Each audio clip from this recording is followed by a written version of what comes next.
təqdim elə Füzuliyə. Təbrik eləyirik Leyla. Götür Füzuli. Götür. Qucaqla bacını. Bacını güc-güc elə. Leyla'nın güc-güc elə. Leyla bacı. Qucaqla bacını. Aferin. Leyla. İndi başqa ailədir. Ailə təbrik elə Leylanı. Təbrik eləyirəm. Aferin sizə. Gülbənizə də ver. Gülbənizə də bacını təbrik elə. Təbrik eləyirəm. Aferin. Hə. İndi Ömərə ver. Təbrik eləyirəm. Aferin. Hə. İndi qardaşxana da ver. Geç gör. Filiyarsan indi sən də. Yandırarım filiyarsan. Hə. Nimoş götür. Acını mübarək de bacıya. Acını mübarək. Aferin. Hə, Leyla. Mənsura ver. Mənsur bacını təbrik elə. Acını mübarək.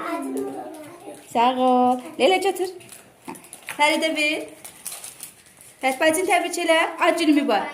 Aferin sənə. Aytənə ver. Ayten bacını təbrik elə, səni təbrik eləyirəm. Bir görün, bacını təbrik elə. Utandı. Utanmadım. Təbrik eləyirəm, Leyla. Təbrik eləyirəm, bacını təbrik elə.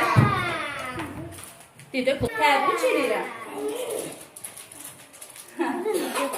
Leyla, Yusuf'a da ver.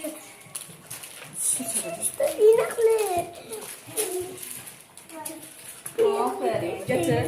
Osman'a ver. Götür Osman'a da ver. Təbrik elə Osman sən də bacını. Aferin. Hə, götür. Nazlı təbrik elə bacını qucaqla.